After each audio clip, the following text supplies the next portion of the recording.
নমস্কার বন্ধুরা, আমি ঝুমা। আমার চ্যানেলে সবাইকে স্বাগত। প্রতিদিনের মতন আজকেরও আরও একটা রেসিপি নিয়ে এসেছি বন্ধুরা আপনাদের সামনে। রেসিপিটি হলো দইয়ের ছাঁচ।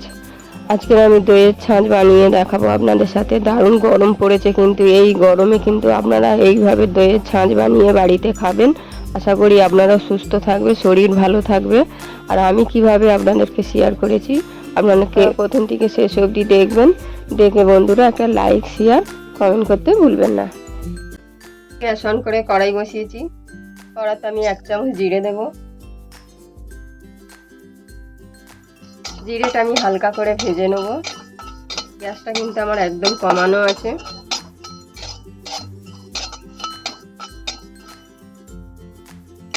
জিরেটা আমার ভাজা হয়ে গেছে।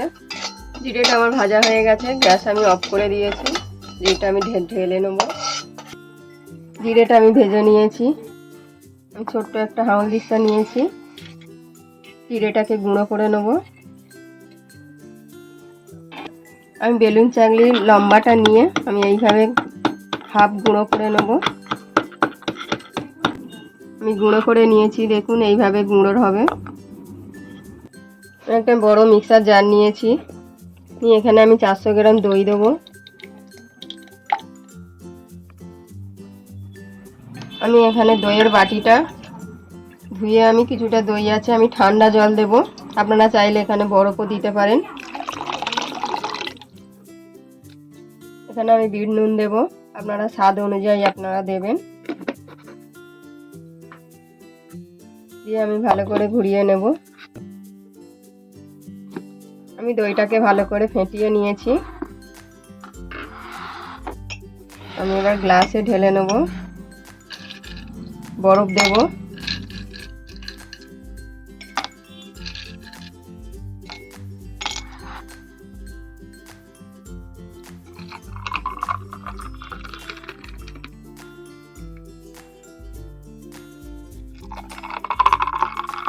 আমি এখানে কিছু বাদাম কুচি করে নিয়েছি। কাঠবাদাম আছে এখানে 2-3 রকমের বাদাম কুচি কুচি করে নিয়েছি। বাদামটা আপনারা না চাইলে দিতে পারেন, আমি সাজাবার জন্য দিচ্ছি।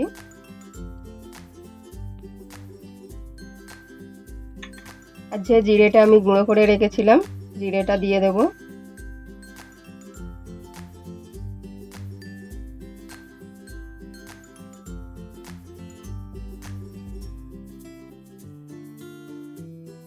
বন্ধুরা, খুব গরম পড়েছে, এরকম আপনারা ছাঁচ বানিয়ে বাড়িতে বানিয়ে খান। আশা করি ভালো থাকবেন। দই খাওয়া খুবই উপকারী, তাই চিনি দেবেন না। চিনি ছাড়া বিট নুন দিয়ে আপনারা এইভাবে ছাঁচ বানিয়ে খাবেন, শরীর খুবই সুস্থ থাকবে।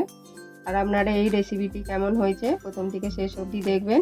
আর ভালো লাগলে বন্ধুরা একটা লাইক, শেয়ার, কমেন্ট করতে ভুলবেন না।